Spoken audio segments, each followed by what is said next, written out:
Bonjour à toutes et à tous et merci de me retrouver pour ce troisième épisode de J'ouvre ma gueule.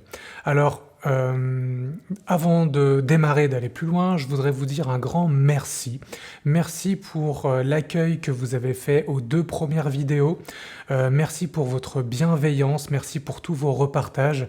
Je suis vraiment heureux finalement de ce qui s'est passé suite à ces vidéos parce que je les faisais vraiment sans but particulier. J'avais juste vraiment envie de donner mon avis, de dire ce que j'en pense, de porter ma voix en gros, d'essayer de faire ce que je prône, c'est-à-dire m'exprimer, m'affirmer, mais sans chercher à convaincre. Et donc, je suis pas ravi d'avoir convaincu des gens, puisque personne n'était convaincu, mais je suis juste ravi en fait d'avoir pu apporter une certaine lumière. C'est-à-dire une lumière dans le sens où j'ai eu beaucoup de retours de personnes qui me disaient se sentir seules et isolées dans ce contexte et d'être un peu, j'ai envie de dire, l'extraterrestre de leur entourage, de leur famille et ainsi de suite. Et ces personnes m'exprimaient vraiment leur gratitude parce que grâce à ces vidéos, elles se sentaient du coup moins seules et elles arrivaient à porter beaucoup plus leur voix. Certains et certaines m'ont même dit que ça leur avait donné l'élan de s'exprimer eux aussi, quoi. Alors bien sûr, comme à chaque fois, et je vais le redire plusieurs fois, euh, je vous invite à partager, à vous affirmer, mais pas à essayer de convaincre les gens, ne pas les attaquer, ne pas les juger le moins possible. En tout cas, c'est ce que je m'évertue à faire. Mais vraiment d'exprimer qui vous êtes, parce que c'est vraiment ça qui est important, c'est ça qu'on demande dans le monde finalement. Alors, je regarde vers le bas parce que comme la dernière fois, j'ai voulu vous proposer quelque chose d'un peu structuré et donc j'ai pris des notes pour pas que ça parte dans tous les sens et que vous puissiez arriver à me suivre.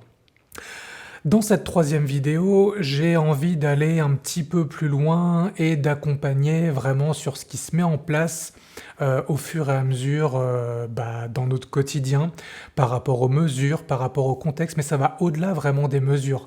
Moi, j'ai envie vraiment de pouvoir apporter à travers ce qui se joue dans cette situation mondiale, liée au Covid bien sûr, et aux mesures qui se déroulent notamment en France, mais ça va bien au-delà de la France.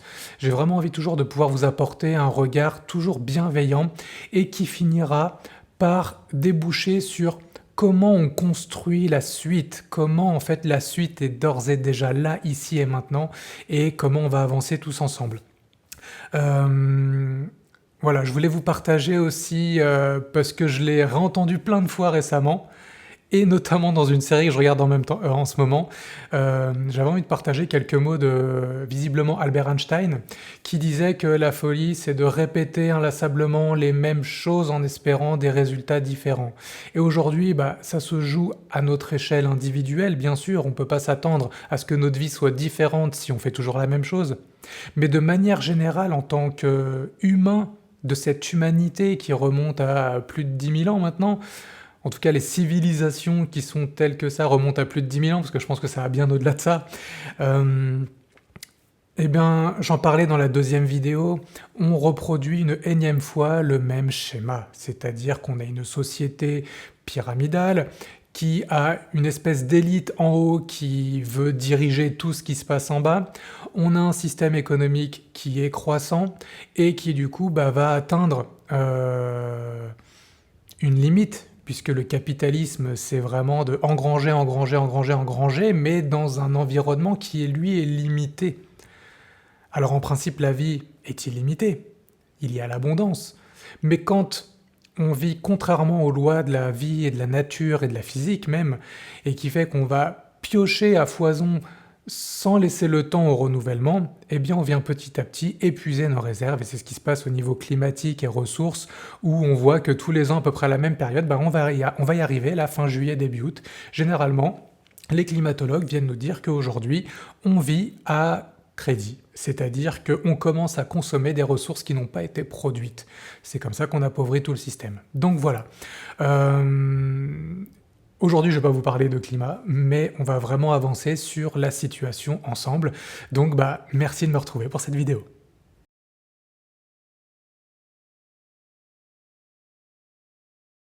Alors j'ai envie de commencer par vous parler du traitement de l'information et de comment c'est mené. Et c'est pour ça que je trouve que c'est important qu'on puisse un peu tous ouvrir notre gueule comme je le fais aujourd'hui.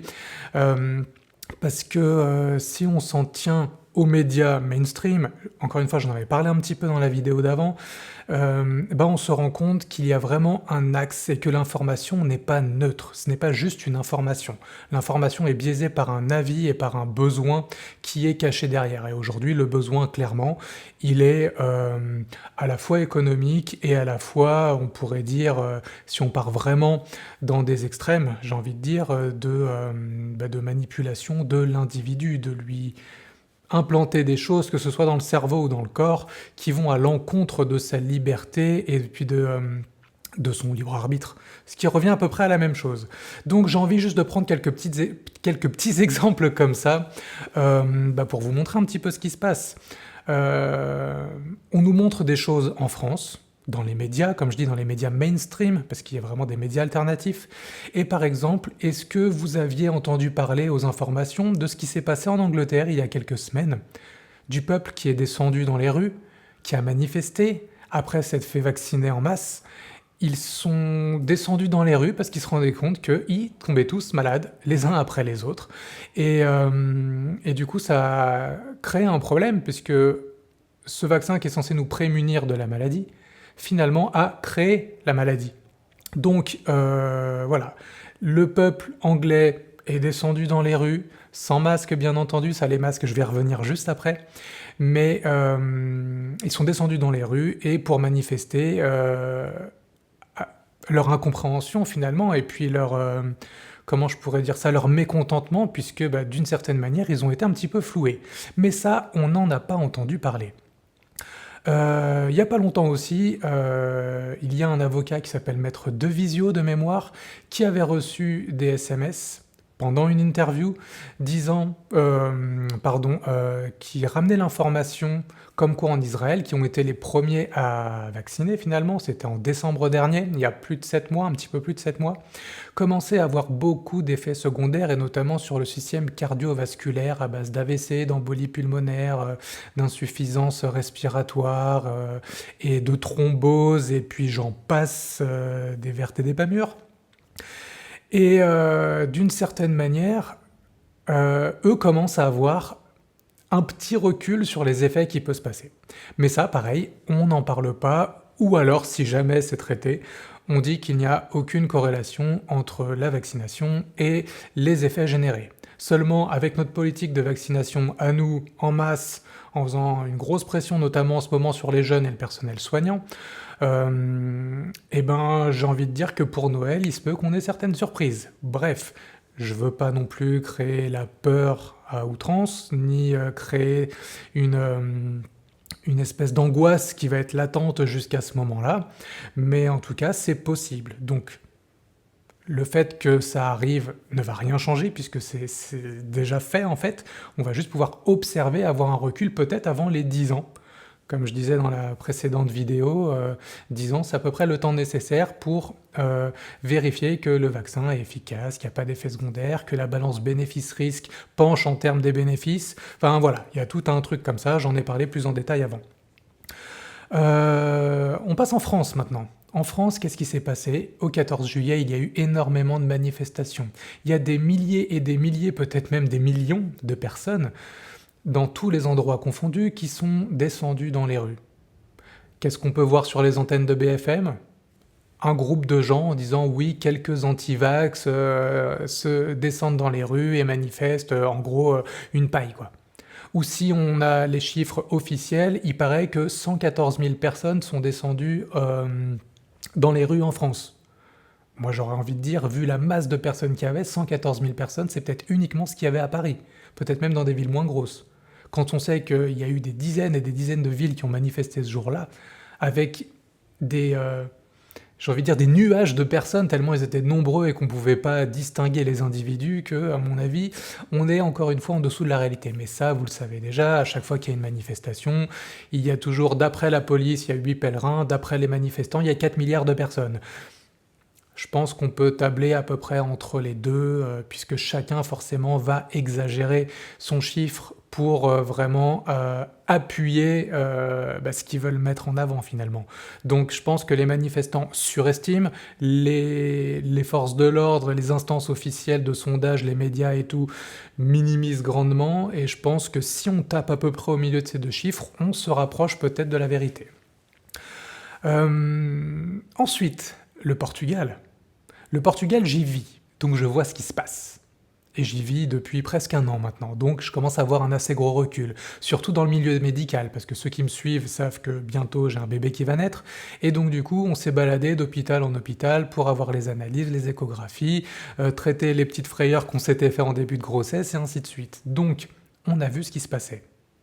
Et on voit qu'aujourd'hui, on a la France qui ne recommande pas, absolument pas, de voyager ni en Espagne ni au Portugal, parce que attention, c'est le mal absolu. Si vous venez ici, vous tombez en enfer parce que il y a des, il y a des malades à foison et que vous allez être contaminé et ainsi de suite. Bon, clairement, bon, je vis pas à Lisbonne, je vis dans le sud du Portugal, je vis pas dans le nord, dans les grandes villes, mais en tout cas en Algarve, parce que moi je me suis baladé dans toute l'Algarve, des cas, il y en a ça.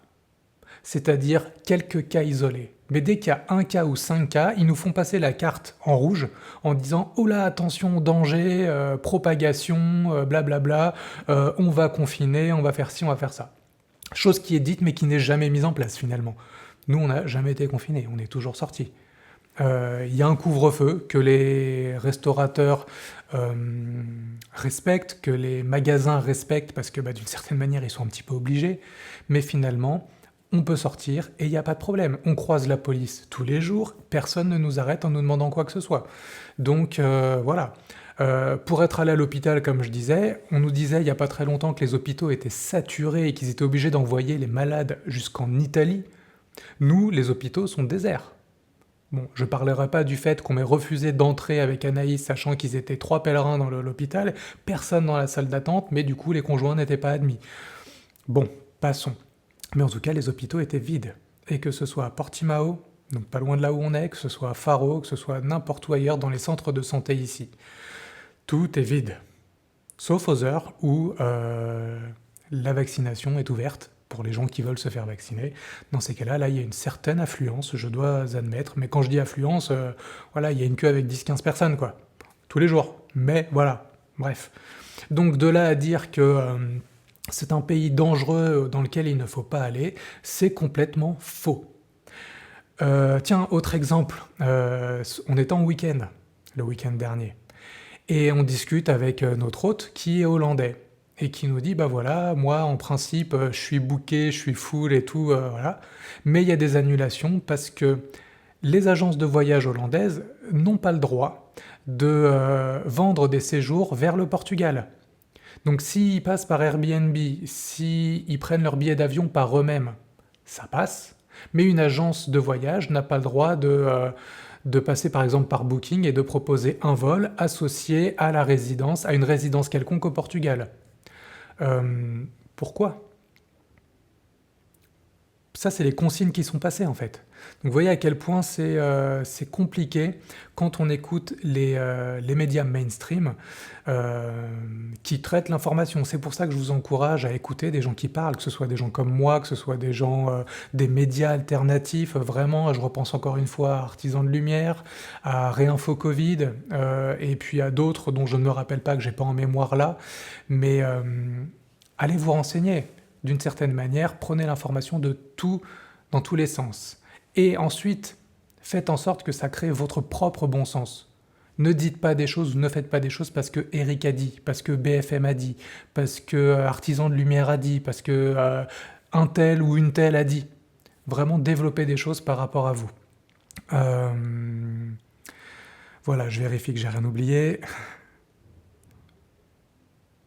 Voilà, l'idée c'est de vraiment prenez un panel d'informations, voyez ce qui se passe dans les 4 coins du monde. Si vous avez des gens qui sont en voyage ou qui sont à différents endroits maintenant avec WhatsApp, avec Insta, avec Facebook, avec Zoom, peu importe, on a des moyens d'être en contact avec des gens d'un peu partout dans le monde et demandez-leur ce qui se passe en vrai en fait. Parce que vous voyez, comme je vous disais ici pour le Portugal, entre ce qui est dit et ce qui se passe en vrai, entre les mesures qui sont passées officiellement et celles qui sont réellement appliquées, il y a vraiment un monde gigantesque.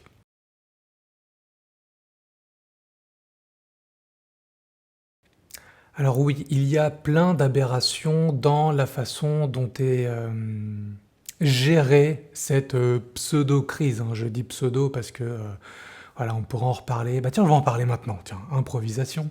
Euh, Quand on voit tout le bordel qu'on fait autour du Covid, qui finalement tue très peu de personnes, qui est certes très répandu, mais qu'on voit à côté que tout ce qui est tabac, alcool, malnutrition, et j'en passe, tout ce qui est cancer, des maladies d'aujourd'hui, tout ce qui est dépression, burn-out et ainsi de suite.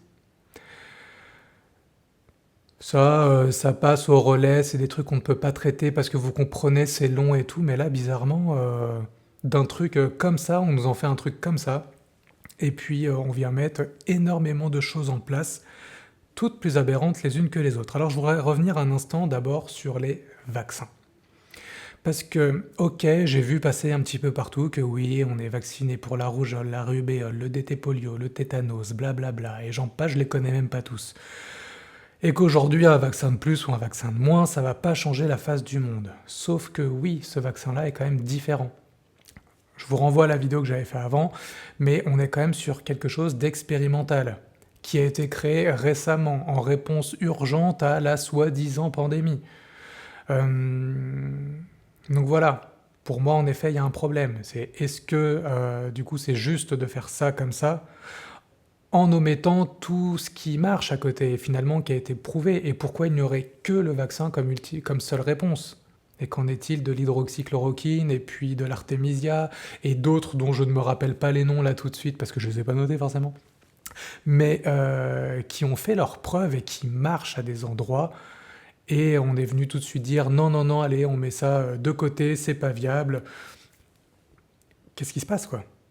Donc voilà, on manque grandement de recul, donc pour moi c'est pas juste de obliger à faire ça, de donner ce vaccin comme seule et unique réponse, sachant qu'on ne sait même pas où on va. Pourquoi pas laisser la chance? Que j'ai envie de dire, allez, on se dit que c'est quand même une super bonne solution le vaccin. On se dit ça. Et on se dit que potentiellement peut y avoir des risques, parce que c'est plus ou moins en expérimentation. Je crois que j'ai vu passer certaines choses qui disaient qu'avant 2023 ou 2024, on n'aura pas de recul. Et encore, pour moi, ça me paraît hyper tôt. Mais admettons, pourquoi on ne pourrait pas prendre le même risque avec des traitements qui, visiblement, donnent 99 à 100% d'efficacité par les personnes qui l'ont testé. Ça vaudrait le coup d'aller quand même plus loin et de se dire, bon bah voilà, quitte à ce qu'il y ait des effets secondaires, encore une fois, quitte à ce qu'il y ait peut-être certains morts, ce qui arrive déjà avec le vaccin, euh, autant laisser une chance à un panel de solutions vraiment différents.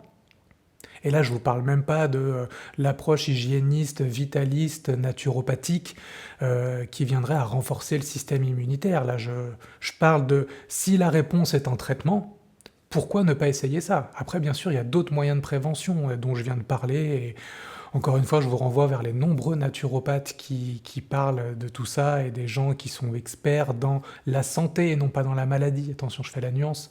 Mais voilà. Euh, Voilà pour moi une première aberration concernant les vaccins.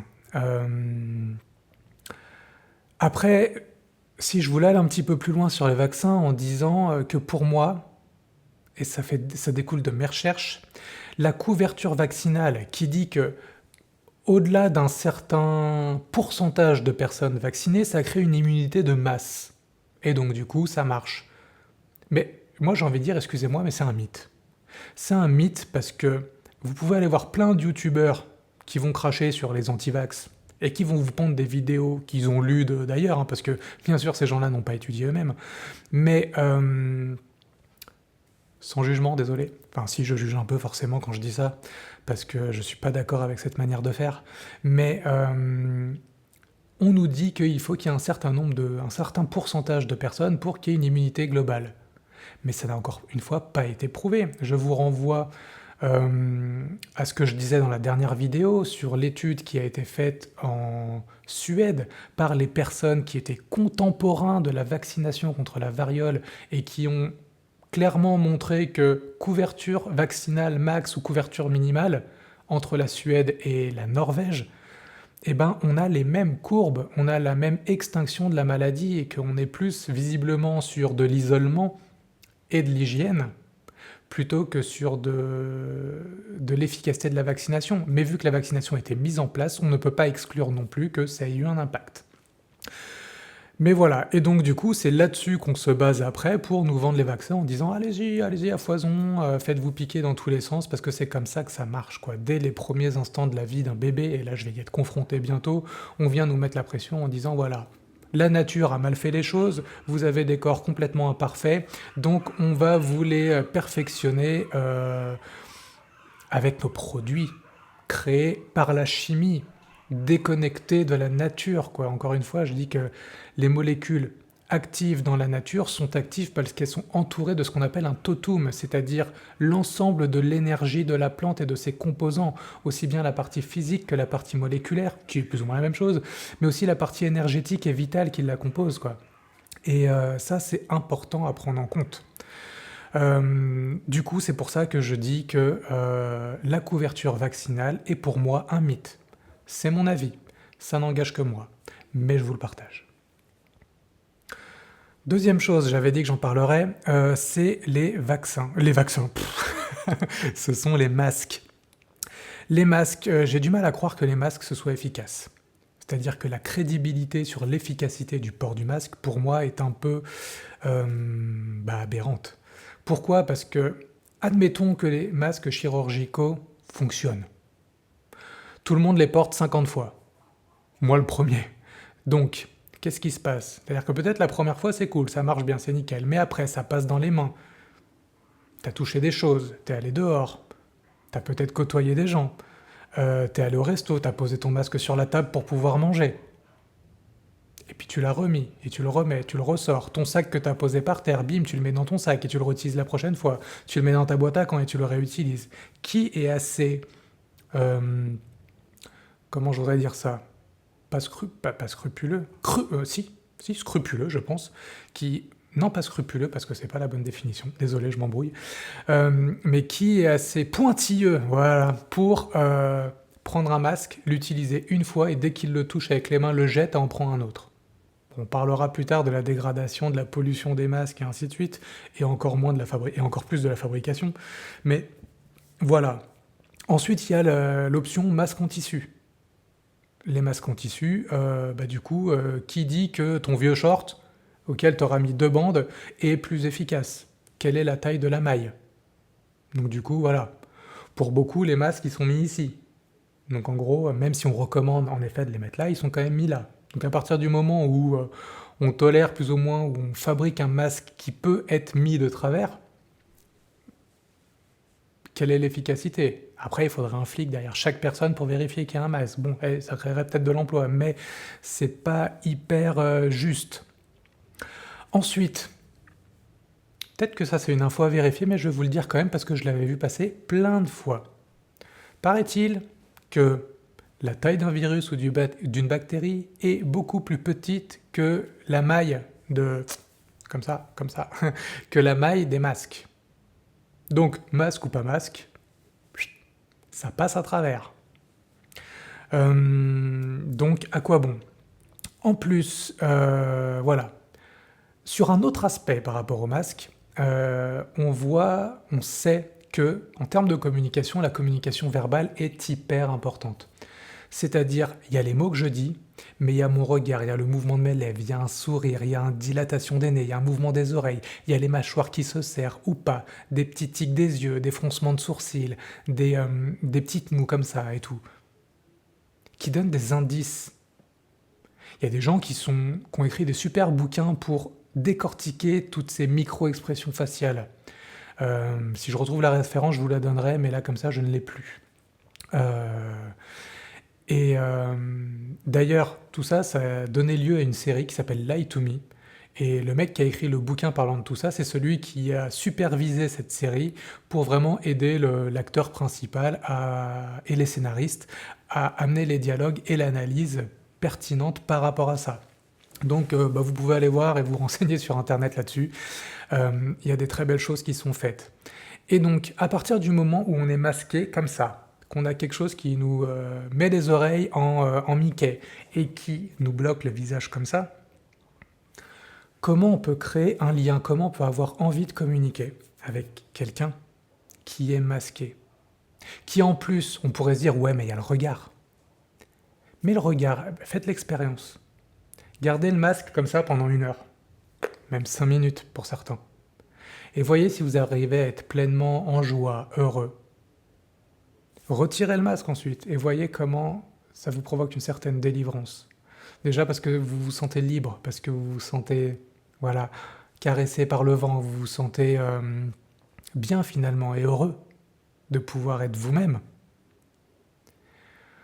Ensuite, il y a une autre chose. Non, pardon. Quand il y a le masque, et donc du coup quelqu'un fait la gueule, ça se voit dans ses yeux, il est comme ça. Et quelqu'un qui tire la tronche comme ça, est-ce que vous avez envie d'aller lui parler? Est-ce que vous avez envie de lui dire bonjour ou quoi que ce soit? Ok. Non, moi j'ai pas envie. Moi le premier, avec les masques, je vais pas taper la discute à quelqu'un. Par contre, quand on est sans masque, on peut se dire ah tiens, salut, bonjour, comment ça va? Ah bah vous aussi vous êtes là. Ah mais vous êtes français, oui, parce que je suis au Portugal. Vous aussi vous êtes français, ah tiens, vous aussi vous avez un enfant, et donc du coup comment ça se passe et tout, c'est cool. Enfin, tu peux discuter de 1000 choses, finalement. De la pluie, du beau temps, de la famille, de la vie, de tout. Mais quand il y a les masques, non, c'est barrière, ne me parle pas.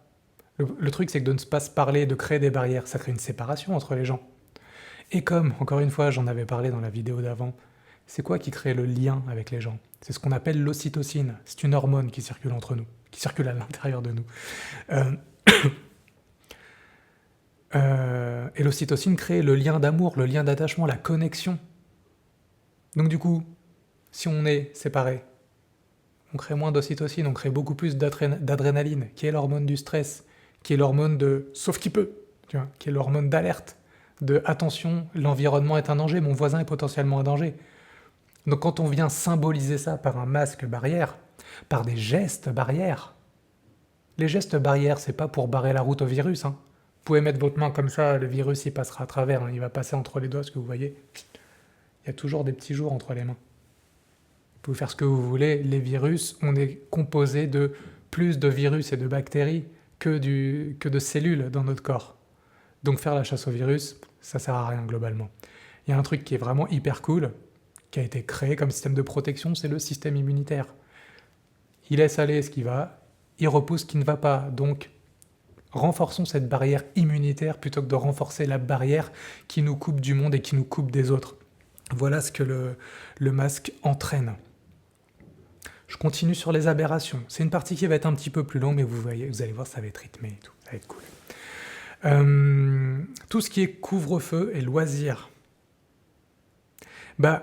Bizarrement, je me dis que ce virus, il est hyper méchant, il est hyper néfaste, mais que au moment où on se fait plaisir.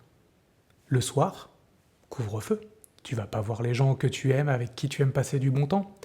Et puis pour les loisirs, c'est-à-dire que quand tu as besoin de sortir, on le voit aujourd'hui, eh ben non, allez, on te coupe les heures. Par contre, on nous a autorisé à aller travailler, à continuer le télétravail, oui, pour continuer à entretenir ce système pyramidal, continuer à faire du profit au patron. Mais par contre, vu qu'on voit que quand vous prenez quand même vachement de plaisir, que vous apprenez à être au contact de vous-même, de la nature, vous vous sentez mieux, et vous avez des idées d'être votre propre patron, vous avez des idées de vivre une vie autrement, de trouver des solutions alternatives pour récupérer votre autonomie, que ce soit en termes de santé, de bonheur, d'amour, de nourriture, d'énergie et quoi que ce soit, ça commence à poser problème pour ce système qui dépend de vous, qui dépend de nous finalement. Donc voilà, on va dire que le virus, il est vraiment très très très méchant, uniquement quand vous avez besoin de vous faire plaisir. Il est méchant aussi quand on est assis. Quand on est debout, pardon. Parce que quand on est assis au restaurant, vous voyez, on peut se démasquer, il n'y a pas de problème. On peut regarder le serveur et lui parler, voilà. Sauf que dans la rue, ça marche pas.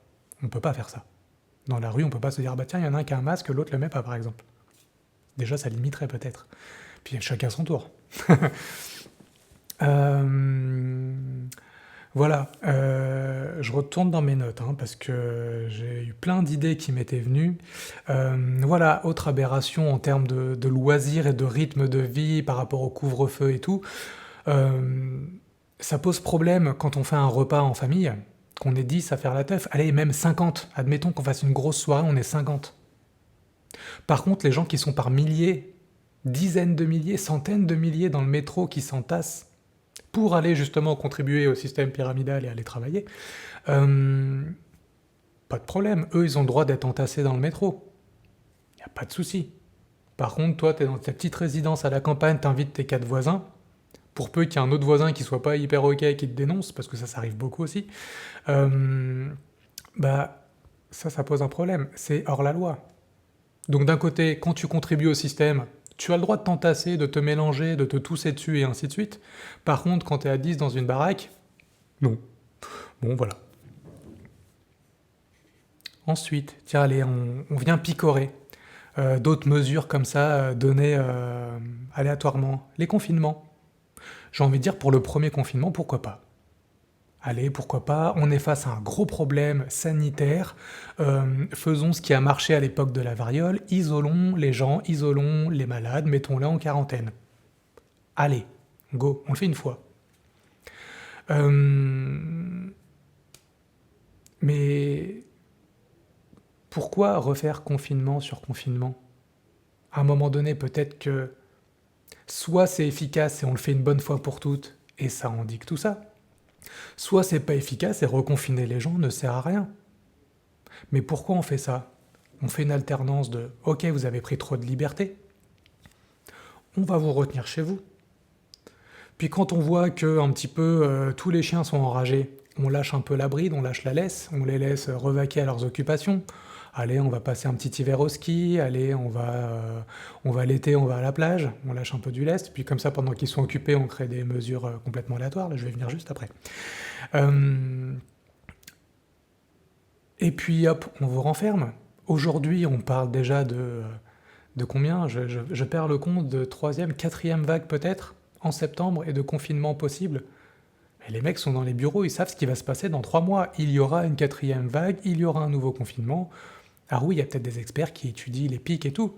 Mais s'il y a des pics et que ça revient et que ça repart et que ça revient et que ça repart, plutôt que de reconfiner les gens et de recréer la même merde, il faudrait pas se questionner peut-être sur ce qui est mis en place et revoir à quel point, du coup, avec 1 an et demi de recul, c'est inefficace ce qu'on fait. Pourquoi on n'irait pas vers les solutions qui marchent? Il y en a qui marchent, et elles existent.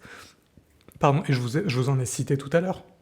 Donc pourquoi ne pas aller vers ça? Il y a des gens qui sont très compétents, mais vu qu'ils vont un petit peu à l'encontre de la politique, de l'OMS, du gouvernement, des labos pharmaceutiques et ainsi de suite, ils ont touillé de la citrouille et donc on estime qu'ils sont plus aptes, et donc on vient les mettre au banc de la société et on les tue médiatiquement. Euh, voilà. Pourquoi on nous autorise à faire des choses qui vont dans un sens et on nous refuse les loisirs? Et c'est marrant parce que ce qu'on peut voir, c'est que d'un pays à un autre, tout n'est pas traité pareil. Il y a des pays, on dirait que le Covid n'existe même pas.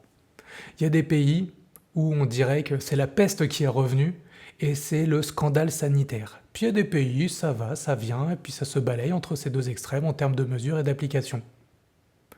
Mais déjà, pourquoi ces personnes qui décident, qui sont finalement qu'une poignée, puisqu'ils arrivent à se regrouper régulièrement, là, tous les gens de l'Europe, des États-Unis, et puis même si on partait dans le monde, il y a 200 pays, au pire ça fait 200 personnes, sur 7 à 8 milliards. Je pense qu'à tout ce nombre, on est capable de voir ce qui marche et ce qui ne marche pas chacun chez soi, et de se mettre d'accord sur une politique commune. Mais non. Un coup on fait ci, un coup on fait ça, on le fait pas, on le refait, on le défait, on autorise, on rebride, on recommence et on voit comment ça se passe. Et ça me rappelle une vidéo de Charlotte Hoffman, je vous mettrai son nom en dessous, pour ceux qui ne la connaissent pas, qui a fait des vidéos hyper intéressantes qui s'appellent La règle du jeu, jeu J-E-U et jeu J-E, et qui montre comment finalement le but dans tout ça, c'est de créer des mesures qui vont créer la confusion. Parce que pourquoi chez mon voisin ça marche pas? Pourquoi moi je suis obligé de ça alors que lui il a le droit de ça? Pourquoi moi j'ai pas le droit de faire ou d'être ou de construire quelque chose alors que lui a le droit? Pourquoi moi je dois être masqué que lui ne doit pas l'être? Pourquoi j'ai obligation de me vacciner et que lui non? Pourquoi moi et pourquoi pas lui? Et pourquoi eux ont le droit et pourquoi moi j'aurais plus le droit? Et un coup on te dit t'as le droit, un coup on te dit t'as pas le droit. Un coup on te dit ce que tu fais c'est efficace, un coup on te dit c'est plus efficace. C'est quoi ce jeu qui se met en route? Ce jeu, c'est créer la confusion. On est sur une espèce de gros test, sur un gros, comment ça s'appelle? Expérience, une grosse expérience. Comment réagissent les gens si on les confine, tiens? Et comment réagissent les gens si on ne les confine pas? Et comment on réagit si on leur impose quelque chose? Comment ils réagissent si on leur retire des droits fondamentaux, de plus en plus fondamentaux pour eux? Est-ce qu'ils se laissent faire? Est-ce qu'ils se rebellent?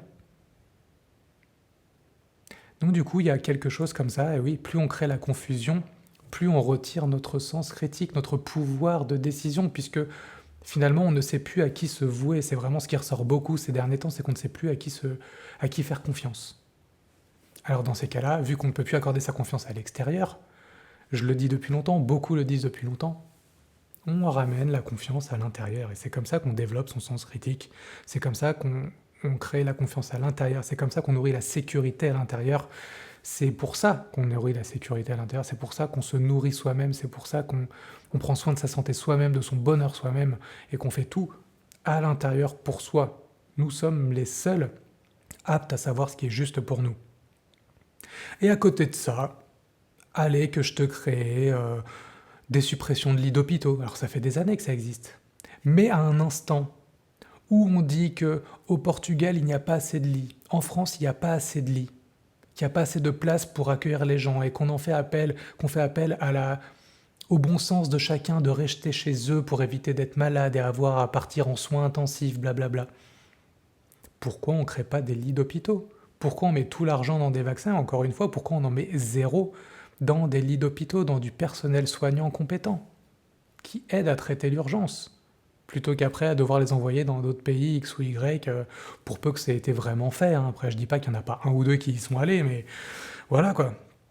Et puis à côté de ça, voilà, pourquoi est-ce que la priorité, c'est de supprimer ou d'avoir un projet de loi visant à supprimer l'IEF, donc l'instruction des enfants à domicile, même si le sigle ne veut pas dire ça. Mais pourquoi c'est une priorité en fait? Au contraire, ça devrait être encouragé. Éduquez vos enfants à la maison, parce que comme ça ils sont pas à l'école. Si la cohérence est dans l'isolement, dans le confinement, ne créez pas des mouvements de masse. Donc au contraire, encouragez l'école à domicile. Mais non, parce que du coup, si tu encourages l'école à domicile, tu n'as plus le programme instauré dans le cerveau, et donc du coup, tu deviens moins malléable plus tard. Donc voilà. Tiens, pourquoi là récemment, au milieu de toutes les mesures liberticides dont on a eu vent ces derniers jours, pourquoi une réforme sur l'âge du départ à la retraite? En quoi c'est une priorité dans le traitement de la situation sanitaire actuelle? Bon voilà. Pourquoi, ça pareil, j'en avais déjà parlé je crois, mais pourquoi rabaisser encore une fois l'âge de la majorité sexuelle? Qu'est-ce qu'on en a à foutre, franchement, que la majorité sexuelle soit abaissée à 10, 11 ou 12 ans? Est-ce que c'est une priorité? Et quand je dis qu'est-ce qu'on en a à foutre, bien sûr, je mesure mes mots, parce que le but, c'est pas de minimiser cette mesure, parce que pour moi, ça a d'autres conséquences dont je ne vais pas parler aujourd'hui, parce que c'est pas du tout l'objet. Ce que je dis, c'est en quoi c'est une priorité de revoir ça, quoi. Pour moi, des enfants quand on voit que aujourd'hui des jeunes majeurs, soi-disant, ne sont même pas aptes à penser par eux-mêmes, s'ils se cherchent, et c'est pour ça qu'ils sont encore chez les parents jusqu'à 25 ou 30 ans, comment on pourrait dire que un enfant de 10 ou 12 ans a un consentement libre et éclairé quant à son activité sexuelle et ce qu'on peut lui proposer ou lui imposer? Voilà, je me demande à quoi ça sert ces mesures. Mais c'est comme ça. Donc voilà, en gros dans cette partie qui est très longue, je l'avoue, le but c'était pas de réinventer la poudre, mais plutôt de centraliser tout ça à un seul endroit, c'est-à-dire de voir un peu tout ce qui se passe. Et je pense que j'en ai oublié, donc n'hésitez pas si vous avez des choses, mettez-les en commentaire, ça pourra aider les gens à avoir un plus grand panel. Alors bien sûr, on modère les commentaires, on ne juge pas, on ne critique pas, on n'attaque pas. On donne des observations, on donne un ressenti, on donne une information, et l'information est neutre. L'information n'est pas une attaque. Donc voilà, et entre vous dans les commentaires, pareil, vous ne vous attaquez pas, bien sûr.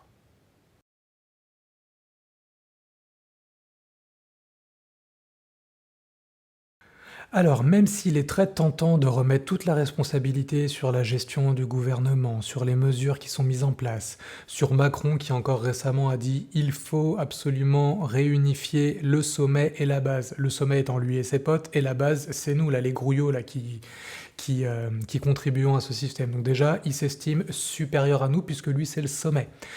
Donc voilà, on n'est pas, on ne découvre pas que vraiment ils ont une très grande considération pour nous, nos dirigeants. D'ailleurs, nos dirigeants, encore une fois, on n'est pas censé être dirigé par qui que ce soit. Mais bon, bref. Donc on cherche à nous imposer des choses, mais ce ne sont pas eux les responsables. Je reviens là-dessus, ça va peut-être être compliqué à entendre, mais quand j'entends, je lis, hein, c'est pour ça que j'ai la tête baissée, j'entends à cause d'eux je ne peux plus bosser ou je vais perdre mon boulot. À cause d'eux je ne vais plus pouvoir sortir et avoir des loisirs. À cause d'eux je pourrai plus voyager et voir ma famille qui arrive à l'étranger, qui habite à l'étranger. Et j'en passe et des meilleurs, il y en a eu plein comme ça. À cause de ce qui se passe, je ne peux plus. À cause de ce qui se fait, je ne peux plus, je ne suis plus capable, je ne pourrai plus, et ainsi de suite. En gros, ça veut dire quoi? À cause de l'extérieur, mon pouvoir intérieur est bridé? Eh ben non. Si ton pouvoir intérieur est bridé, c'est parce qu'à un moment donné, tu as dit oui. Au fur et à mesure, tu as dit oui. Regardez, porter le masque, ah c'est relou. Oui, aujourd'hui tout le monde l'a, c'est énorme. Il y a même des gens, des couturiers qui l'intègrent dans leur nouveau modèle, avec des tuniques et tout, des trucs trop bien, et des trucs qui montent comme ça, et hop, tout uni, coloré, comme ça se voit pas, mais du coup tu intègres ça. Donc tu dis oui. Le pass sanitaire, ah non, c'est pas bien le pass sanitaire et tout, blablabla. Ouais, mais on va chercher à faire défaut. Donc on dit oui à ce fonctionnement. Et on a dit oui à tout plein de choses, quoi, au capitalisme, on a dit oui à la consommation à outrance, on a dit oui au sacrifice de notre bonheur pour pouvoir avoir un métier qui nous donne de l'argent et qui nous permet soi-disant de vivre et d'avoir nos loisirs. On a dit oui au fait que ce soit l'école qui éduque nos enfants et qui leur dise quoi leur mettre dans la tête. Si c'est pas eux, c'est les nounous, et ainsi de suite. Et alors je comprends, vous voyez, je ne jette pas la pierre, parce qu'aujourd'hui c'est instauré comme ça. Mais on a dit oui à tout ce qui se passe, quoi. Et soit on a dit oui, soit on s'est abstenu de dire non. Et donc du coup, bah, ça revient au même, quoi. Donc on a accepté, on a validé, et donc aujourd'hui, ce qui se passe n'est que la continuité. Ah oui, à un moment donné, ça titille un petit peu l'essence, ça titille les nerfs. Mais voilà, donc on est invité à reprendre notre pouvoir.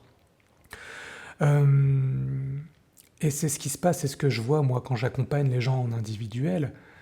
Le but premier, c'est de reprendre son propre pouvoir à l'intérieur.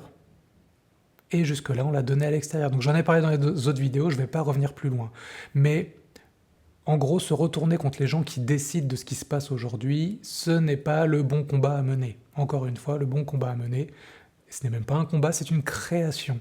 On se retourne à l'intérieur, dans l'amour, dans notre cœur, on se recentre ici, et on va mettre en place ce qui nous paraît juste. Je choisis d'eux. J'ai pas le choix? Ne pas avoir le choix, c'est déjà faire le choix de ne pas avoir le choix. Il y a toujours des solutions. Moi, comme je vous dis, j'ai été prêt à rompre mon CDI, j'ai vendu mon appartement, j'ai vendu tous mes biens. J'ai changé de ville, j'ai changé de pays, j'ai fait plein de choses. Et c'était pas par fuite, c'était parce que j'ai eu l'appel à un moment donné à l'intérieur de le faire. Et j'y suis allé. Je me suis pas dit, ah oui, c'est pas possible parce que tu te rends compte que, et si je fais ça, je vais pas pouvoir. Et donc voilà. Je me suis dit, voilà, tout le pseudo-confort que j'ai aujourd'hui, je suis prêt à le remettre en question. Je vais y revenir après, mais c'est l'idée globale. Donc, ça ne sert à rien de se retourner contre les décideurs en les blâmant que c'est de leur faute ce qui se passe. On est part entière de la responsabilité de ce qui se joue aujourd'hui.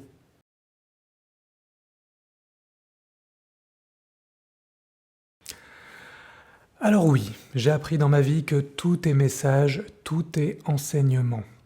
Tout ce qui se passe ne sert qu'à nous et à nous seuls. Quand je dis nous, c'est l'individu, c'est moi.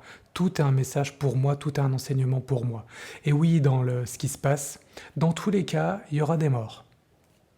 Soit de la vaccination, soit des effets secondaires, soit de la vie tout simplement, puisque la vie n'est qu'une alternance de naissance-mort, et c'est le cycle naturel, et c'est ça qui est juste. Le truc, c'est que le problème, c'est pas d'éviter les morts, le problème, c'est pas de les blâmer, le problème, c'est pas de les compter même. Pour moi, ce qui se joue ici, c'est quel est le message, quel est l'enseignement que je tire de cette situation. Et il y a un message pour moi, il y a un message collectif. Et j'aime dire que les choses ne nous arrivent pas, elles arrivent pour nous. C'est ça la nuance. C'est-à-dire que on n'est pas dans une époque malheureuse dans laquelle il nous arrive des choses et on est né à la mauvaise époque, dans le mauvais contexte, on est dans le mauvais pays, la mauvaise ville, on fait partie de la mauvaise caste ou quoi que ce soit. Non. Tout ce qui arrive, ça arrive pour nous, parce que la vie vient nous challenger. La vie vient nous proposer des choses pour que, on aille vers l'amour consciemment. Et donc chaque événement est une proposition de pouvoir choisir avec le cœur d'aller vers l'amour. Si on ne l'a pas fait et qu'on a agi avec la peur, que ce soit encore une fois individuellement ou collectivement, il va se passer un contre-coup qu'on va juger comme étant négatif, malheureux, douloureux ou quoi que ce soit. Mais à travers ça, quel enseignement on en tire? Et du coup, à travers cette énième situation, à travers le vécu de notre énième civilisation qui atteint un pic de croissance et qui va se casser la gueule, est-ce qu'on se sert des enseignements des anciennes civilisations, on essaie de ne pas reproduire ça, ou est-ce qu'on se casse la gueule une énième fois et on ne prend pas le message qui nous est donné? Est-ce que par rapport à ce qui s'est passé en 39-45, oui, j'ose faire le parallèle. Est-ce qu'on va retenir ce qui s'est passé à cette époque-là ou on va se dire non mais c'est pas possible, on vit pas à la même époque, ça se passe pas pareil, blablabla, on va se trouver toutes les excuses pour montrer que ça ne se passe pas pareil?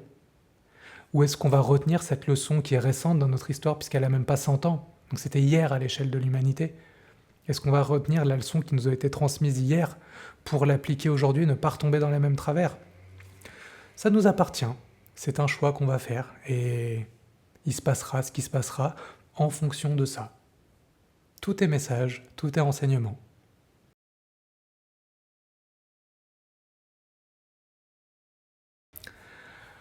Alors oui, je parlais de message et d'enseignement, et ce qui est hyper important, c'est de prêter attention au message, mais de non pas se méfier, mais de pas trop s'attacher au messager.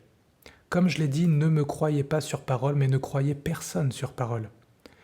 Et d'une certaine manière, le passé nous a montré que parfois il y a des gens qui ont des très beaux messages, mais qui les donnent de manière un petit peu biaisée, c'est-à-dire avec un but caché qui leur est personnel derrière, et qui du coup n'est pas pleinement dirigé par le cœur et l'amour.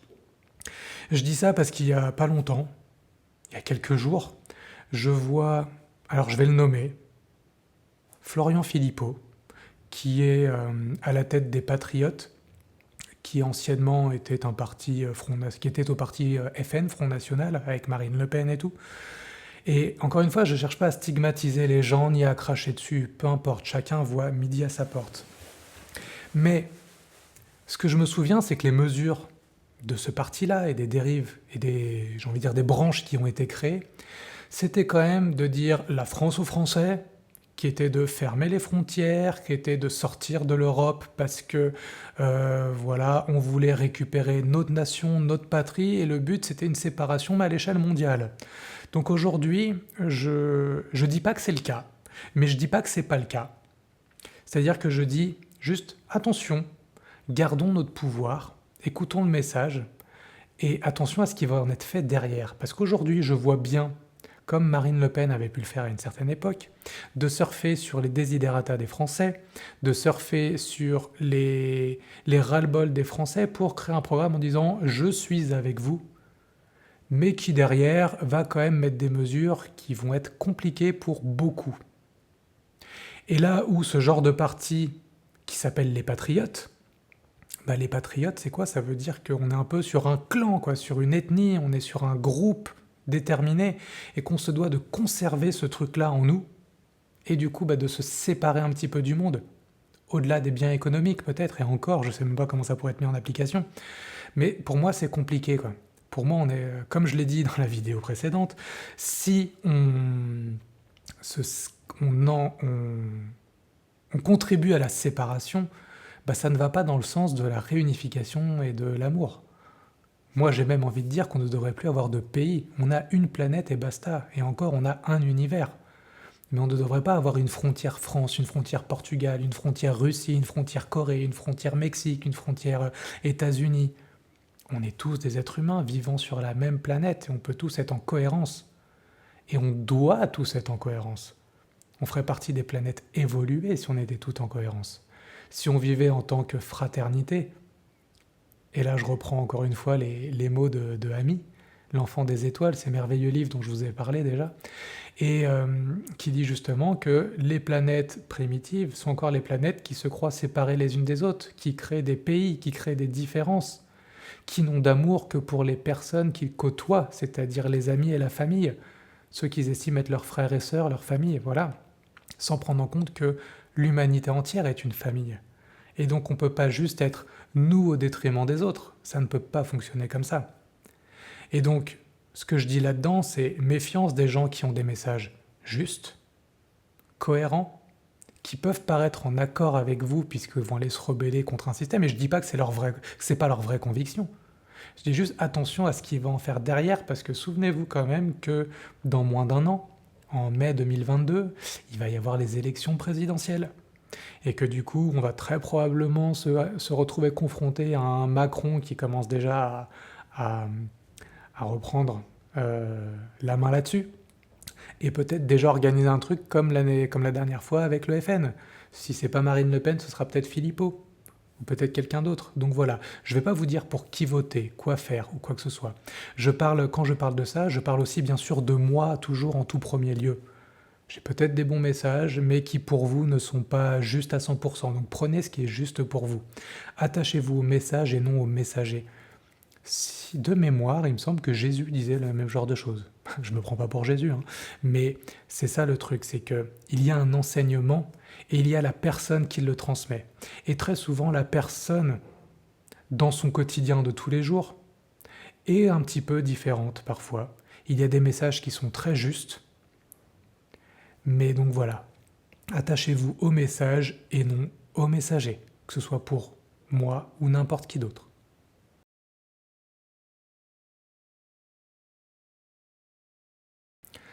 Ouais, c'est maintenant. Tout ce qui se passe pour être vécu maintenant. C'est l'affirmation de qui on est, c'est nos valeurs de maintenant, c'est les choix qu'on a à faire maintenant. Et je parlais de ça à ma sœur et à d'autres gens qui me disaient oui, en ce moment je fais des choix, je suis en train de faire des choix pour pouvoir les mettre en application le moment venu. Mais le moment est venu. On y est maintenant, il faut quoi de plus? Pour moi, si on n'agit pas maintenant en conscience, c'est-à-dire que un choix nous vient, une idée nous vient, une intuition nous vient du cœur, et on la met en place maintenant. Pourquoi maintenant? Parce que comme vous avez pu voir, dans une semaine, dans un mois, dans 3 mois, il y aura peut-être des choses qui font que nous ne pourrons plus mettre en application les choix qu'on a faits. Donc ça se passe maintenant. Et pourquoi maintenant? Parce que la vie se vit au présent. Donc la vie c'est maintenant. Demain, on ne sait pas ce qui va se passer. Hier, ça n'existe déjà plus.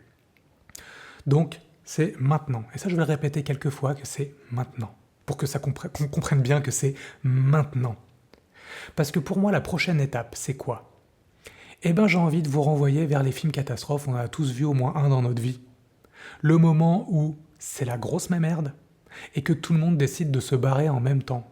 Qu'est-ce qui se passe? C'est les embouteillages. Dans les embouteillages, plus personne ne peut circuler. Et donc du coup, tout le monde est confronté à la peur, tout le monde est confronté à l'angoisse. Et qu'est-ce qui se passe? Bah, c'est tout pour ma gueule et rien pour les autres. Ça veut dire quoi? Ça veut dire qu'on est prêt à piétiner les autres si on peut se sortir du pétrin. Là où on est invité à se rassembler, à être dans la solidarité, la fraternité, l'entraide et tout, on va se piétiner les uns les autres, quoi. Et donc ça va pas nous servir. En plus de ça, tout le monde voudra aller au même endroit, tout le monde voudra quitter les mêmes endroits, donc ça va créer des bouchons dans tous les sens, quoi. Donc pour moi, c'est ça. On n'en est plus à la période de la réflexion, à se demander, tiens, qu'est-ce qui va pouvoir se passer si on me force à? Tout le monde râle pour dire que on n'en peut plus des mesures liberticides, on n'en peut plus de la manipulation, on n'en peut plus de ci, on n'en peut plus de ça.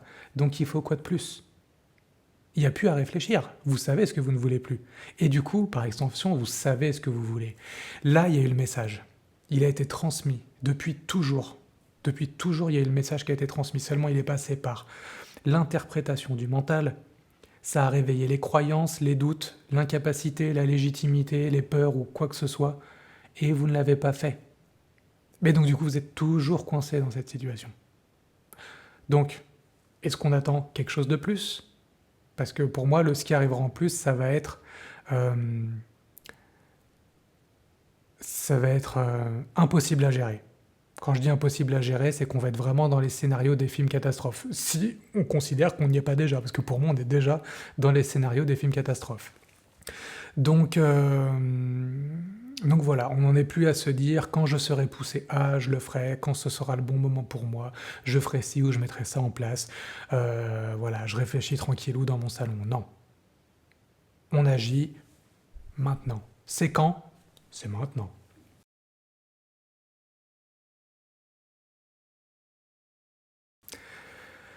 Alors, là, il va falloir que je mesure bien mes mots, parce que l'idée, ce n'est pas de créer de guerre civile, l'idée, ce n'est pas de créer des émeutes. Quand je parle de désobéissance civile, j'aime bien m'appuyer sur cette phrase que dit Gandhi, que je vais vous lire. La désobéissance civile devient un devoir sacré quand l'État n'observe plus les lois ou quand il est corrompu. Et un citoyen qui négocie avec un tel État partage sa corruption et son dérèglement. Donc tout ça, ça veut dire quoi? Ça veut dire qu'en gros, on se doit, c'est notre rôle personnel, de ne pas obéir quand les lois qui sont pondues vont à l'encontre des droits les plus fondamentaux. Et vous voyez que notamment j'ai envie de dire, les fondements de la France sont liberté, égalité, fraternité. On n'y est plus, les gars, on n'y est plus du tout. La liberté, bon, ça fait longtemps qu'on n'a plus de liberté d'expression, enfin on a des pseudo-libertés, mais bon, voilà, les libertés fondamentales n'existent plus depuis un bon moment et on commence à s'en rendre compte. L'égalité, bah oui, l'égalité quand on a les patrons du CAC 40 qui gagnent l'équivalent de 12 vies de salaire, là où des gens n'ont pas de quoi manger à la fin du mois, on est clairement dans l'égalité. Et la fraternité, bah, quand du coup ces mêmes personnes créent le tout pour ma gueule au détriment des autres, on n'est pas du tout dans la fraternité. Donc voilà, si on considère que ce sont des valeurs qui créent notre pays et qui on est, au-delà de notre pays, il est de notre devoir de désobéir. Il est de notre devoir de ne pas se faire vacciner si on estime qu'il ne faut pas se faire vacciner. Il est de notre devoir de ne plus mettre de masque si on estime que c'est contraire. Il est de notre devoir de ne plus mettre nos enfants à l'école si c'est contraire. Alors bien sûr, je sais que dans tout ce que je vais dire là, il y a des solutions alternatives qui sont trouvées, qui sont mises en place et qui existent déjà. Le but, c'est pas de nier ça non plus, mais c'est encore une fois pas l'objet de la vidéo. Donc, vous pourrez aller voir toutes les solutions alternatives qui existent déjà et contribuer à les faire vivre ou à créer vous-même les vôtres. Donc, il est de notre devoir de ne pas céder à la pression d'une certaine manière. Puisqu'aujourd'hui, toutes les lois qui sont mises en place vont quand même à l'encontre des lois les plus fondamentales de liberté, comme je disais, des droits de l'homme, des lois X et Y qui ont été créées pour conserver les droits fondamentaux de l'humain et de ses libertés. Et attention à la pression qui est mise et à la réelle exécution de ce qui sera mis en place. À partir du moment où vous cédez à la pression avant que les textes de loi soient votés et qu'ils soient peut-être même contestés par ce qu'on appelle la justice d'une certaine manière qui peut exister, parce que tout le monde n'est pas en bise-bise avec les juges, il y a des avocats qui se lèvent, des procureurs qui se lèvent contre ce qui se met en place, mais à partir du moment où on dit oui, oui, oui, oui, oui, Du coup, ça devient quelque chose d'acquis, et donc du coup, est-ce que vous allez pouvoir vous retourner contre un gouvernement quand ils vous ont proposé quelque chose? Vous vous êtes senti obligé, vous l'avez fait, après vous dites que vous n'êtes pas d'accord? Ben non. Donc, si on accepte par exemple la discrimination qui est faite en ce moment sur si tu n'es pas vacciné ou que tu n'as pas un test PCR de moins de X heures, X jours, bah, tu ne peux pas rentrer dans mon cinéma, rentrer dans mon centre de loisirs, rentrer dans mon bar, rentrer dans mon restaurant, monter dans mon avion, monter dans mon train ou ma voiture et ainsi de suite. Vous êtes en train de dire oui à ce système. Et vous ne pouvez pas vous plaindre derrière qu'on vous bride vos libertés. Alors oui, on met une espèce de grosse pression parce que derrière, ce sera des interdictions de pratiquer. Ce sera des amendes significatives qui vont peut-être inciter les gens à mettre la clé sous la porte. Et je sais que c'est dur. Je sais que c'est dur de pouvoir penser à ça. Je sais que c'est dur d'imaginer pouvoir un jour mettre la clé sous la porte. Mais si la vie vous propose ça, vous invite à réfléchir à ça, ou vous, du coup, vous amène à vivre cette expérience, déjà c'est parce que vous êtes capable d'y faire face. Vous avez tous les outils en main pour vous renouveler et faire ce qui est juste, pour retrouver autre chose. Vous êtes restaurateur, il n'y a pas que la restauration dans la vie. Vous êtes capable de faire plein de choses et il n'y a pas que ça. Et peut-être même que dans un coin de votre tête, vous aspiriez à mieux, autrement, différent, et que vous n'avez jamais osé le faire parce que vous ne savez faire que ça. Vous avez toujours fait ça de toute votre vie, et donc vous ne pouvez pas faire autre chose. Ou c'est pas à mon âge que je vais me renouveler. Tant que tu es vivant, il y a possibilité. Tant que tu es en vie, il y a de l'espoir. Tant que tu es en vie, tu peux guérir. Tant que tu es en vie, tu peux vivre le bonheur. Il n'y a que quand tu es mort, que du coup c'est plus possible pour la vie que tu viens de quitter. Il y en aura d'autres. Donc, voilà. Donc, il ne faut pas non plus, pour moi, juger et critiquer ceux qui veulent respecter ça. Ma conviction est que tu m'imposes des choses qui sont contraires à mes convictions pour venir chez toi, je ne viendrai plus chez toi. Mais je ne vais pas te dire que tu es un gros con. Je ne vais pas te dire que tu n'as pas le droit d'exister. Je ne vais pas te dire que c'est complètement aberrant et que des gens comme toi ne devraient pas être présents ou ne devraient pas continuer à avoir le droit, la voix au chapitre. Non. Si ce que tu fais ne me plaît pas, je n'irai pas chez toi. Donc, pour les restaurateurs qui sont ici, parce que moi je vais beaucoup au restaurant, bah, si tu me refuses parce que je ne suis pas vacciné, bah, je ne viendrai plus manger chez toi. J'irai manger chez les gens qui acceptent de faire autrement. Donc voilà, ce que j'appelle la désobéissance civile, c'est pour moi non pas un droit mais un devoir quand ce qui est en place va à l'encontre des valeurs les plus fondamentales de l'être humain et des lois de la vie.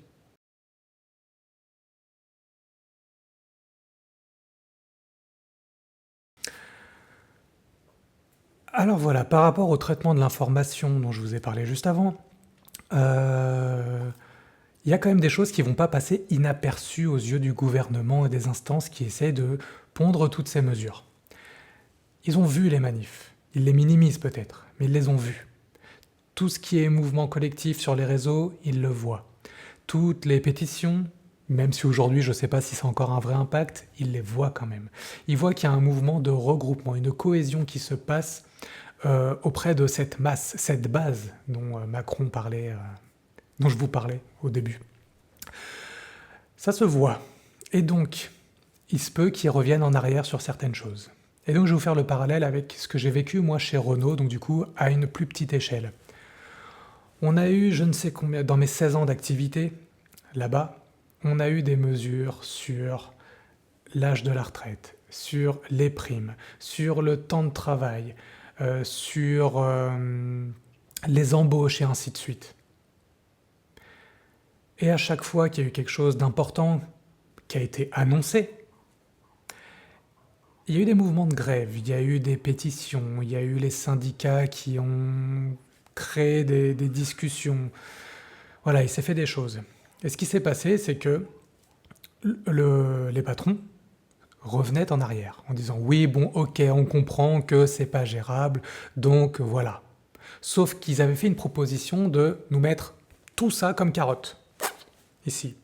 Aucun geste à connotation 39-45. Hein. Je vous montre un exemple. Ils avaient décidé de vous la mettre jusqu'ici. Mais du coup, après avoir râlé, ils décident de la mettre que jusque-là. Et ils viennent vous faire le focus sur « regardez ce que vous avez gagné ». sans prendre en compte de regarder ce que vous avez perdu, qui est toute cette partie-là. Et ils viennent vous dire on vous a fait un cadeau. Et les gens font ouais, on a gagné. Bah non, en fait, t'as perdu. Parce que quand on te dit l'âge du départ à la retraite c'est 65 ans, au lieu de 60, et qu'on te dit finalement on va descendre à 63, on n'a pas gagné 2 ans, on en a perdu 3. Pareil pour les primes. Quand on dit, bah voilà, avec les chiffres qu'on fait, en principe les augmentations c'est 10%, et qu'on vous propose d'en donner 0, vous râlez. Et puis finalement on vous dit on vous en donne 3. Et bah vous dites ouais on a gagné 3%, bah non on en a perdu 7. Et ainsi de suite. Donc attention à ce que je dis, à ne pas tomber dans ce piège, comme j'avais annoncé dans la vidéo précédente, de ne pas tomber dans le piège de nourrir l'égrégore de la peur. Aujourd'hui, là, ce qui se joue, c'est de ne pas tomber dans le piège du faux cadeau qui va être fait, probablement, d'une mesure qui ne sera pas mise en place, ou qui sera mise en place amoindrie dans un premier temps pour être ensuite renforcée. Parce que qu'est-ce qui va se passer? Du coup, on était là à vous dire, on va vous retenir comme ça, et finalement, hop, on relâche une petite bride. Pendant cette bride, vous allez partir en vacances, vous allez fêter Noël avec votre famille, ou peu importe ce qui va se passer. Et alors je ne vais pas dire 14 juillet parce qu'il est passé, mais le 15 août ou le 25 décembre à Noël, eh ben ce qui va se passer, c'est que cette mesure sur laquelle on aura lâché la bride ou qui aura été mise en suspens un temps, va passer à 3 pèlerins dans l'hémicycle, à minuit et demi, 1h du mat, quand il n'y aura personne pour être présent et pour contester, et puis ça va passer inaperçu, parce qu'on sera trop pris dans notre pseudo-liberté, notre pseudo-cadeau qui aura été fait, et ça va être du coup compliqué ensuite de revenir en arrière, parce que du coup ce qui a été voté, bah, ça a été voté. Donc c'est compliqué après. Enfin ça demande des démarches plus complexes. Donc voilà, ce que je dis ici, c'est attention au faux cadeau qui va pouvoir se présenter parce que le gouvernement n'est pas aveugle. Il a très bien vu que cette base qui constitue la majorité des personnes, si elle se regroupe et qu'elle rentre en cohérence, bah, le sommet ne peut rien du tout. Donc le but, c'est pas de se transformer en un requin plus gros que les requins qui sont là, parce que sinon on devient des requins et finalement c'est la même chose, mais c'est de garder cette conscience que c'est notre solidarité, notre entraide qui va pouvoir créer le nouveau, et de ne pas perdre cette solidarité, cette connexion de vue, si jamais on vient nous faire un petit cadeau juste pour nous calmer 5 minutes. Voilà ce que je voulais dire.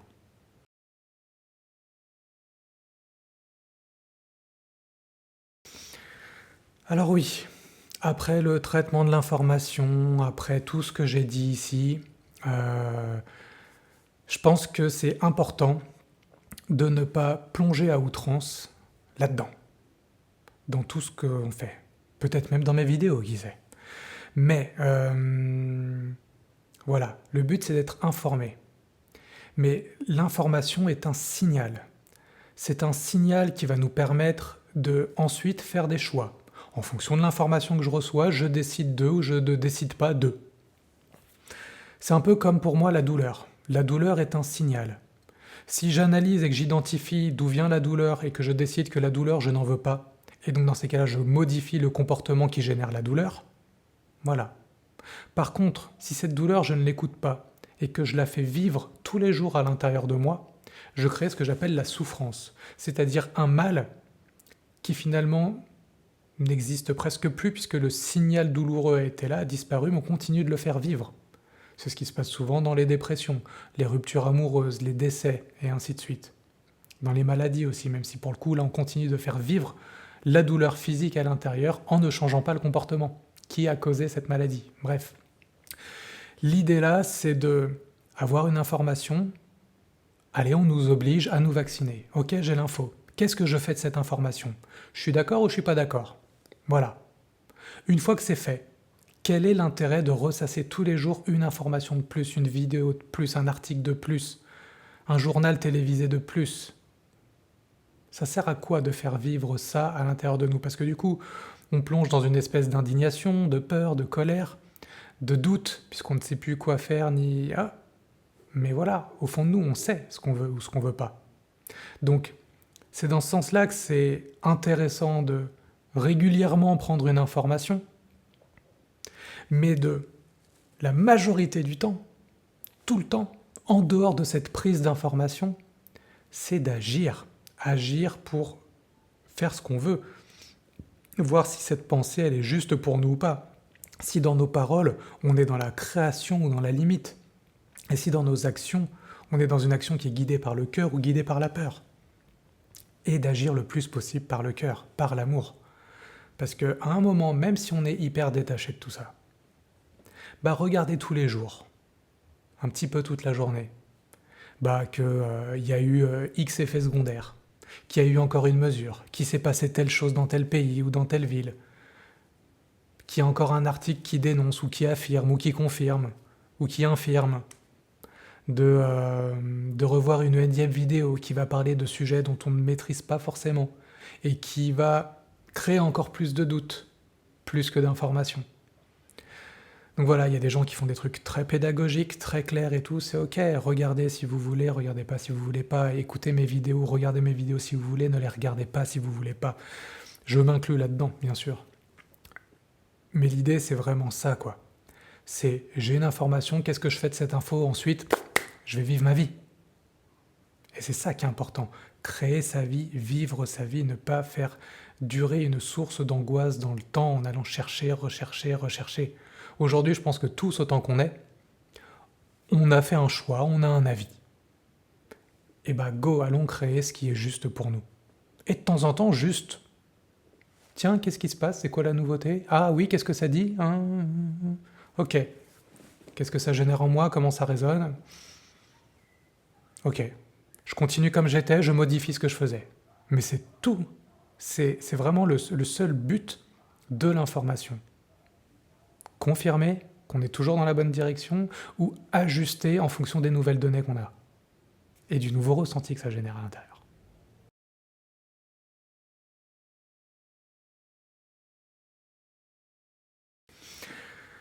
Ouais. J'aime terminer mes vidéos par un petit message d'amour, parce que c'est vraiment comme ça qu'on ira vers le nouveau. Et ce qui se passe en ce moment, c'est un cadeau.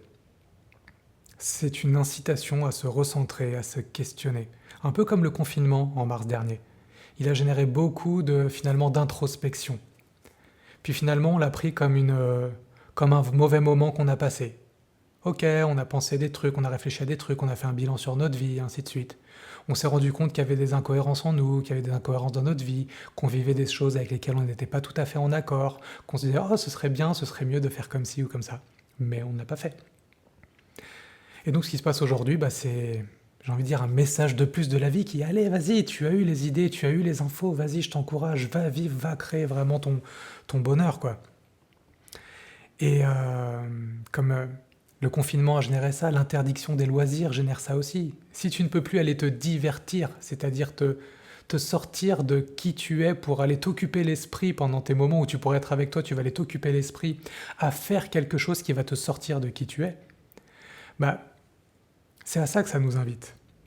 Et il n'y a pas très longtemps, je discutais avec une amie à moi qui m'a annoncé sa grossesse. Et on discutait et elle me disait, tu sais, j'ai quand même mis un bon moment avant de ne pas décider d'avorter, en fait, de décider de le garder, cet enfant. Parce que je me suis dit, tu te rends compte, dans le monde dans lequel on vit, est-ce que c'est compliqué? Est-ce que je veux qu'il vive dans ce contexte, à cette époque, dans cette vie? Et finalement, en discutant un petit peu, on a philosophé, on s'est dit, bah, franchement, la vie, elle estime que c'est juste de ramener des enfants dans ce monde. La vie qui génère l'équilibre, qui génère l'harmonie, j'en avais déjà parlé. Elle a estimé que, justement, c'était harmonieux, que c'était juste, que c'était cohérent de ramener des nouvelles âmes dans ce monde. Et une âme qui s'incarne, elle s'incarne pour vivre une expérience qui va l'amener toujours à faire des choix conscients, qui va l'amener vers l'amour, à se diriger vers l'amour en conscience. Donc cette âme a décidé qu'aujourd'hui, là, maintenant, tout de suite, elle est dans le meilleur contexte possible pour pouvoir aller vivre cette expérience. Qu'aujourd'hui, c'est la plus belle harmonie et la plus grande cohérence pour pouvoir avancer encore d'un pas. Donc si la vie elle-même et les petites âmes qui s'incarnent aujourd'hui dans ce monde estiment que ce moment est cohérent et harmonieux et qui va leur permettre de donner le meilleur d'eux-mêmes. Pourquoi est-ce que nous, on ne serait pas en phase avec ça? Et si au lieu de se dire que c'est une époque qui est difficile, qui est compliquée, qui est dure, où fait pas bon naître en cette période et ainsi de suite, si on se remettait en humilité, en position d'humilité, et qu'on sortait un petit peu de notre ego, et qu'on se disait, si la vie estime que, pourquoi je n'adopterais pas ce même point de vue? Donc pourquoi je ne me dirais pas qu'aujourd'hui on est dans la meilleure cohérence harmonieuse qui est? Et donc du coup, se dire ça soulage quant à ce qui se passe. Je trouve que ça donne des ailes pour aller construire des choses nouvelles. Et pour moi, ça me donne de l'énergie de continuer de vivre ce que je vis, de construire ce que je construis, de partager ce que je partage. Et du coup, je vous invite à faire la même chose.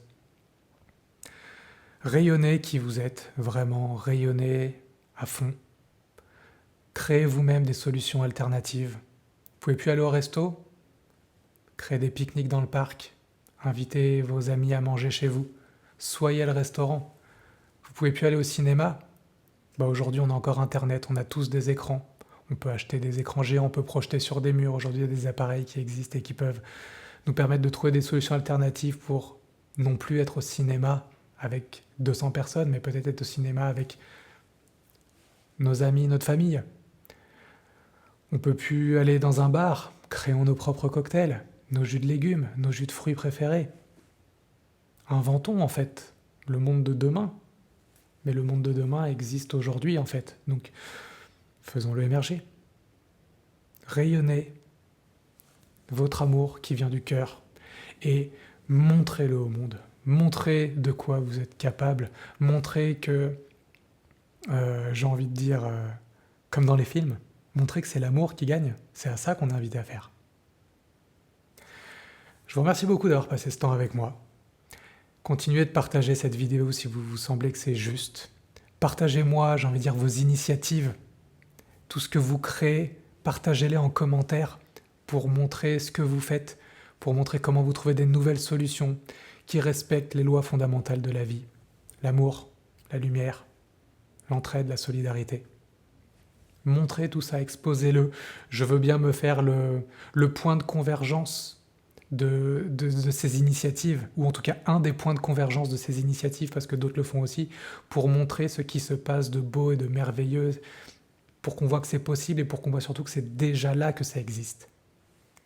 Merci pour tout, et puis je vous dis à bientôt pour une nouvelle vidéo, que ce soit un nouvel épisode de J'ouvre ma gueule, ou que ce soit une autre vidéo. Je vous embrasse.